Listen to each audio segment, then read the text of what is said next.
महापालिकेच्या निवडणुकीचा वेग वाढलेला आहे. भारतीय जनता पार्टी पक्षातील पदाधिकारी आणि आमदारांच्या मुलांनी उमेदवारी अर्ज दाखल केलेला आहे. आपला काही निरोप गेलेला आहे का? कशा पद्धतीचं उमेदवारी अर्ज मागे घेण्याचं काय?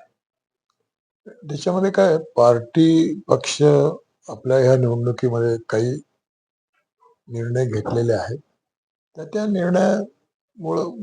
निर्णयासारखे काही निर्णय चांगले निर्णय झालेले आहेत आणि त्या निर्णयाप्रमाणे सगळ्यांनी फॉर्म भरले, सगळ्यांनी एबी फॉर्म पोहोचले, सगळ्यांच्या निवडणूक प्रक्रियेमध्ये सहभाग आहेच. म्हणून तसं काय आमदार हे खासदार वगैरे असं काही विषय याच्यामध्ये नाही. आणि तो अखेर पार्टी आणि आमचे सर्व लोक, आमचा जो कोर ग्रुप आहे त्याच्यामध्ये सगळे आमदार आले, सगळे आम्ही लोक आलो.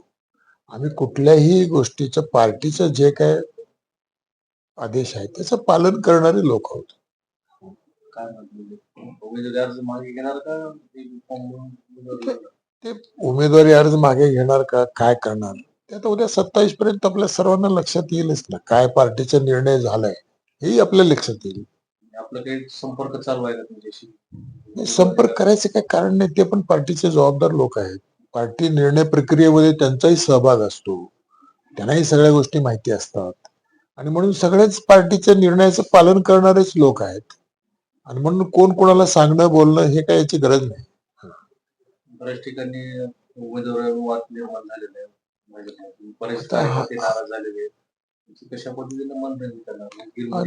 आता ह्याच्यामध्ये काय, पार्टी खूप मोठी आहे, इच्छुकाची संख्या फार मोठी आहे आणि ज्या वेळेला इच्छुकाची संख्या वाढते त्यावेळेला असे काही थोड्याफार गोष्टी सगळ्यांनाच आपण म्हणजे सामावून घेऊ शकत नाही.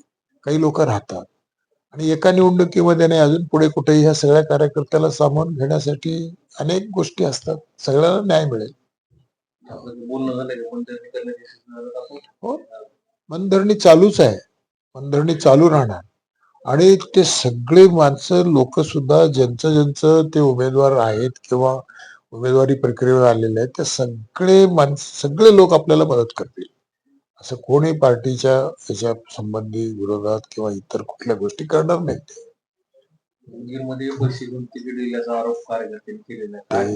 त्या याच्यामध्ये काहीच तथ्य नाही, काहीच तथ्य नाही. हा, बिनबुडाचे आरोप आहेत आणि हे असं आरोप प्रत्यारोप पक्षाच्या कार्यकर्त्यांनी प्रसार माध्यमातून करणं सुद्धा अतिशय चुकीचं आहे.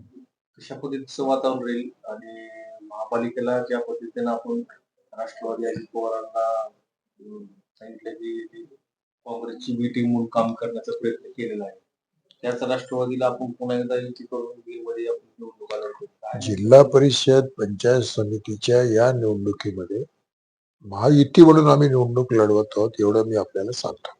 म्हणजे काँग्रेसची मीटिंग म्हणून काम केलं अशा पद्धतीचा आरोप त्याला मी काय म्हणतो, आपल्याला आजच्या या परिस्थितीला आम्ही एकत्र येऊन निवडणूक लढवत आहोत. अगदी लातूर जिल्हा परिषदेवर भारतीय जनता पक्ष महायुतीचा झेंडा फडकणार.